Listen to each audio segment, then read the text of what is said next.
Well, hi, I'm Zach, and I'm a parent. That sounds like something that you might hear at a 12-step group. That's because I kind of how I feel about parenting. I'm addicted to it. I can't get enough of it. Sometimes I hate it. It might ruin me, but that's who I am. Oh wait, I forgot to tell you. We've been happily married 17 and we have 2 daughters. They're 9 and 13. That's important because they're not babies anymore.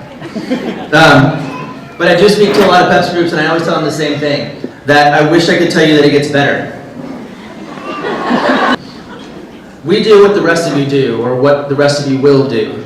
We take them to school, we arrange play dates, we drive them to sports activities they love, we help them with homework, we snuggle them up at bedtime. But we also raise our voices. We have petty competitions, we spend too much money on junk food and toys they'll never play with.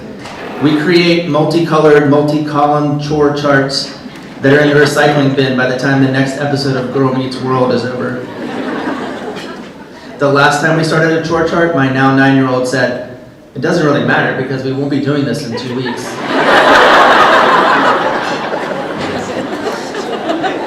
The other day, my older daughter wouldn't pull her nose out of a cell phone at a restaurant. I asked her a few times to join the family, but with just one more text, I snapped. And I made a scene in front of Judy Fu and everyone. She looked at me like this and said, she looked at me like this. She said, "I'm sorry, but how come you get to keep your nose in the phone all day, but I can't?" Another reason that I'm a terrible parent is that I'm tired.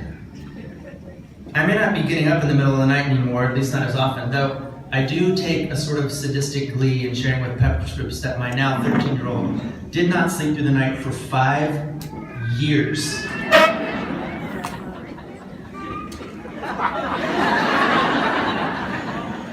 I spent more than a few days crying at my desk, and I don't even work for Amazon. Still, I'm often really, really tired. This is usually because I'm edgy from a long day, or my back hurts, or it's Thursday. I just want to put my head down for 1 minute, but those minutes add up, and I often miss critical opportunities to connect with my kids. They want my best energy, not leftover energy. So I'm learning how to take better care of myself. The other night, I went all in with the kids for a few hours after work. I was asleep by 9:40. It was bliss. I blame my mom and dad for the third reason I'm a terrible parent. Don't get me wrong. I have a lot of regard for the job my folks did bringing me up.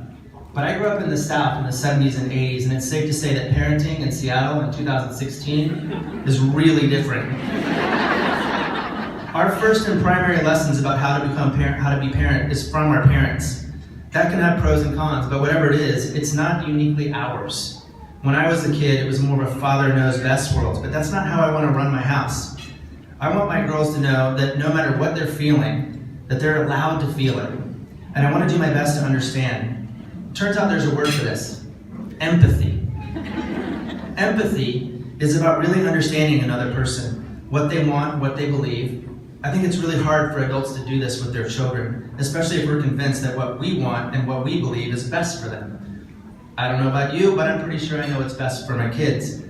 But I do owe it to my kids to learn as much as I can about what they think is best and what it's like for them to live in their world. I don't think I ever really got this from my folks, but I don't have to be stuck in the patterns that my parents modeled for me. I have permission to model something new. As a parent and as a husband, as a therapist, I hope that empathy is at the core of that modeling.